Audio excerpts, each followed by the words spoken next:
The P-38 Lightning arrived in the Pacific as America's high-tech answer to the Zero, faster, heavily armed, and with enough range to strike anywhere. But within weeks, rookie pilots expecting dominance found themselves outturned, outmaneuvered, and dogfighting rules that suddenly didn't work. Why did the plane built to beat the Zero nearly become a death trap? The truth behind this reversal rewrites everything you think you know about how the P-38 finally won, and the price paid along the way. The promise felt unbreakable. The P-38 Lightning, all gleaming aluminum and twin engines, rolled onto Pacific airstrips as the machine that would finally turn the tide. Its spec sheet read like a fantasy: 450 caliber machine guns, a 20mm cannon, turbocharged engines, and a range that could swallow entire oceans. American pilots, many straight from stateside training, stepped down from transports certain they held the upper hand. They had read the manuals, studied the diagrams, and trusted the numbers. On paper, nothing could touch the Lightning or the promise.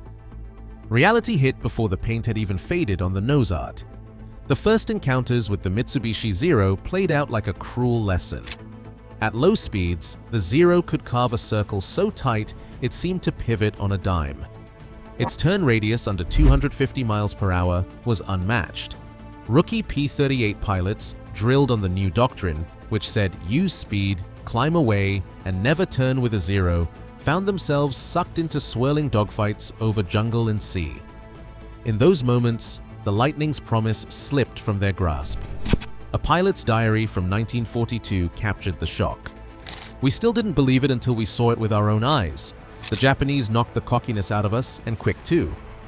The Zero's light frame, stripped of armor and self-sealing tanks, let it twist and climb with a grace the heavier P-38 couldn't match at low speeds.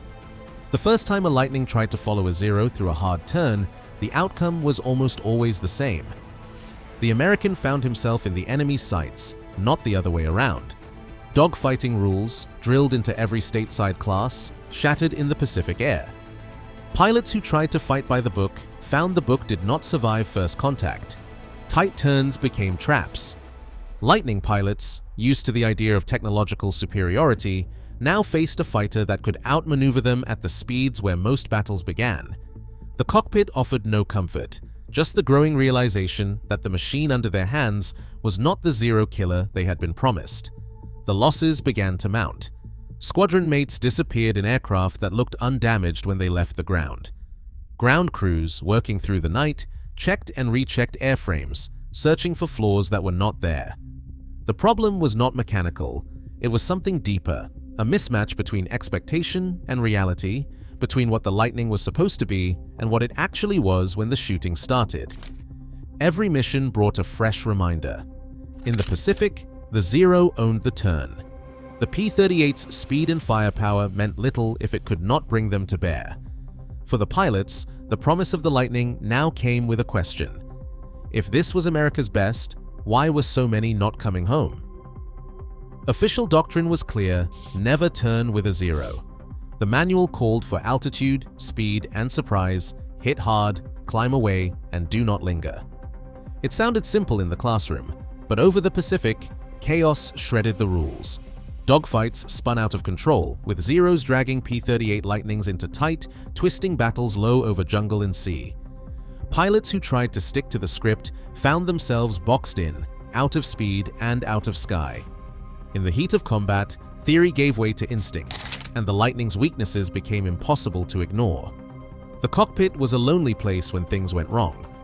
At high speed, the P-38 was supposed to be untouchable, but as pilots dove to escape or to attack, a new terror arrived. Above 350 miles per hour, the controls began to stiffen. The stick, once responsive, grew heavy, then rigid. Some pilots described it as hitting an invisible wall. One diary entry from late 1942 reads, "I pushed the nose down to gain speed, then tried to pull up. Nothing.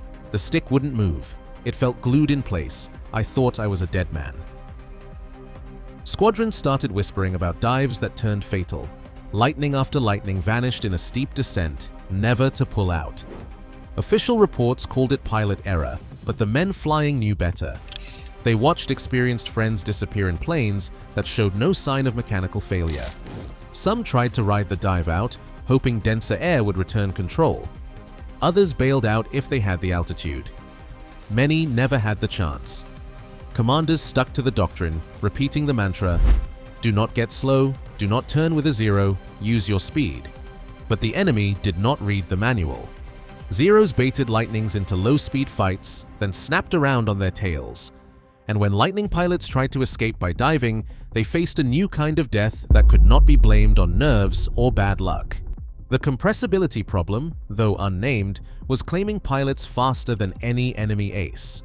Flight crews felt the pressure mount. Ground crews worked through the night, finding nothing wrong with the airframes. Pilots debated whether to trust the controls or their own instincts.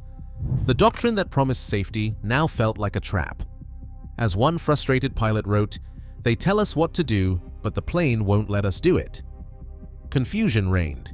The Lightning's promise was slipping further away, not just because of the enemy, but because the machine itself was unpredictable in the most critical moments. The fear spread through every squadron. If the rules did not work and the airplane would not obey, what hope was left? The airstrips of New Guinea and Guadalcanal echoed with the sound of engines, but the silence after a mission was heavier than any roar. Mechanics waited for the familiar twin booms, counting each Lightning home. Some planes returned clean, their aluminum skins untouched, but the men who had flown them were gone. Crew chiefs logged the hours, checked oil levels, ran their hands along the wings, and found nothing out of place. One by one, they crossed off tail numbers, unable to explain why the pilots had not made it back. Letters home from the ground crews told a different kind of battle, one fought with wrenches and worry. "We did everything right," wrote a sergeant, "but the same ships keep coming back empty." Night after night, maintenance teams worked by lantern and flashlight, changing spark plugs, tightening bolts, and searching for flaws that did not exist. The Lightning was a marvel of engineering, but the men on the ground could not fix what they could not see.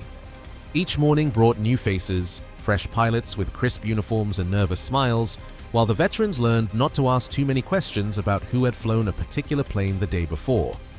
The pressure grew with each missing man. Some pilots left their gear in the tent, a silent reminder that their luck had run out. The ground crews started to recognize the look in a rookie's eyes before his first combat sortie, equal parts excitement and dread.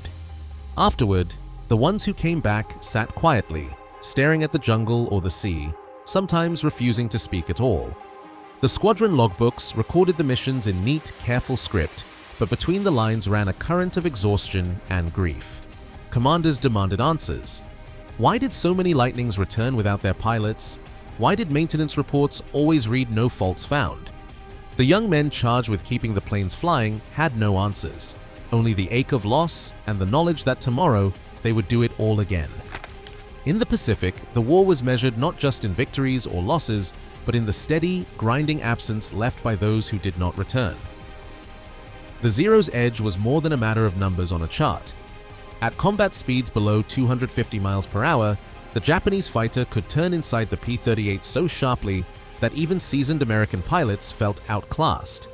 The Zero's light frame, stripped of armor and self-sealing fuel tanks, made it nimble and quick to respond. Its controls stayed feather-light, while the Lightning's controls grew heavy and stubborn at low speed. In a turning fight, the Zero pilot could simply haul the stick around and watch the P-38 slide wide or stall out. This was not just about hardware. Early in the war, most Zero pilots had years of experience from the skies over China and the Pacific. They knew how to bait Americans into tight turns, then snap around on their tails in a move that left no time for recovery. Encounters often ended with the Lightning's guns silent, its pilot fighting for survival rather than victory. Debriefings filled with frustration. One pilot wrote, "You can't outturn a Zero. If you try, you're finished." Some Americans refused to accept defeat. Richard Bong, a farm boy from Wisconsin, arrived in theater and quickly sized up the problem. He stopped trying to match the Zero's moves and instead turned the P-38 into a sniper's tool. Bong used speed, altitude, and pinpoint shooting, diving in fast, firing from longer range, then climbing away before the Zero could react. Bong's method was ruthless and effective. He was credited with 40 victories, the highest of any American ace, not by trying to outturn the enemy, but by refusing to fight on their terms. Thomas Maguire watched and learned. He drilled his squadron in energy fighting, using vertical maneuvers, quick strikes, and never lingering in a slow horizontal chase.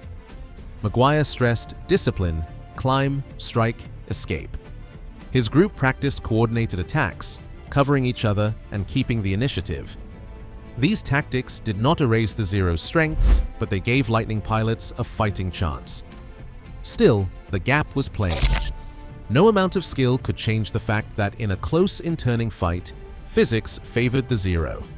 The best American pilots found ways to survive and win, but the Lightning's promise remained only partially fulfilled. The need for something more, a mechanical answer to match the pilot's growing skill, became impossible to ignore. Kelly Johnson's office in Burbank became a war room of blueprints and crash reports. Each new arrival from the Pacific told the same story. Lightning pilots entered a steep dive, the stick stiffened, and the nose tucked under. The plane would not respond, no matter how strong the pilot. At first, everyone suspected tail flutter or structural weakness. Johnson's team rebuilt the tail with thicker aluminum, but the problem did not budge.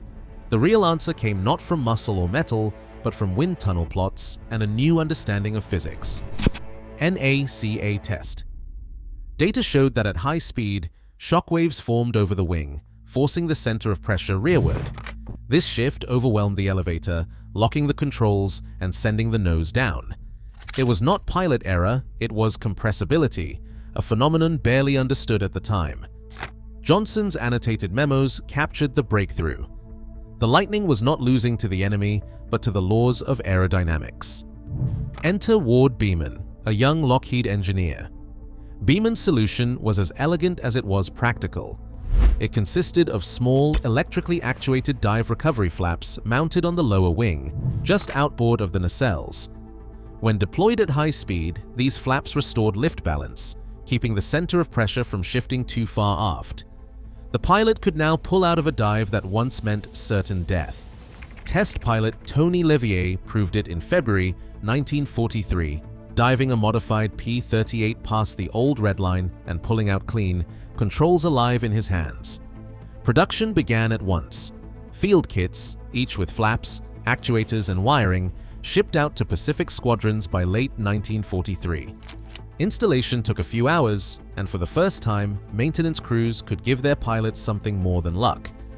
Pilots practiced deploying the flaps at 450 miles per hour, bracing for the old terror, but the stick stayed responsive.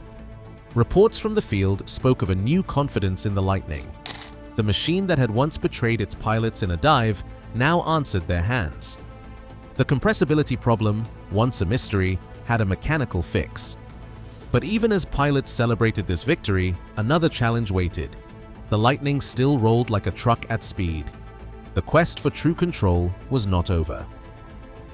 The arrival of the P-38J and L models brought something new to the Lightning's arsenal: hydraulic-boosted ailerons. Earlier versions forced pilots to wrestle the controls at high speeds. Pilots described the stick as cement above 300 miles per hour. With the boosted system, roll rate doubled, reaching over 80 degrees per second at combat speeds. Suddenly, the Lightning could snap into a bank or reverse direction with a flick of the wrist, even in the middle of a high-speed chase. Pilots who had once dreaded the sluggish response now found the plane alive beneath their hands. Training manuals changed just as quickly. Veteran aces, men like Bong and Maguire, worked side by side with new arrivals, drilling them not just in theory, but in the realities of Pacific air combat. The new syllabus was blunt. Maintain speed, use vertical maneuvers, strike from above, and never let the Zero pull you into a turning fight. The boosted ailerons made these tactics possible. Now, the Lightning could dive in, roll out, and climb away before the enemy could react. After-action reports from 1944 began to tell a different story. Squadrons flying the J and L models saw their kill ratios spike. 3 enemy aircraft were down for every Lightning lost. Charts from the 5th Air Force showed a clear line. As the boosted ailerons reached the front, loss rates dropped, and pilots returned with stories of battles fought on their own terms. The Zero's old advantage in close combat faded as the Lightning refused to play by the old rules. The real transformation came not from a single part, but from the union of machine and method. Hardware and training worked together. Veteran instructors taught rookies how to fight the Lightning's fight, and for the first time, the promise of the P-38 matched the reality in the sky. Every breakthrough in the P-38's journey came not from luck, but from relentless adaptation, at a real cost in lives and learning. Today, the same hard truth drives innovation. Progress demands patience, sacrifice, and the courage to challenge what seems unchangeable. War accelerates that lesson, but it never softens its price. The next leap forward always starts with someone refusing to accept defeat. Share your thoughts below.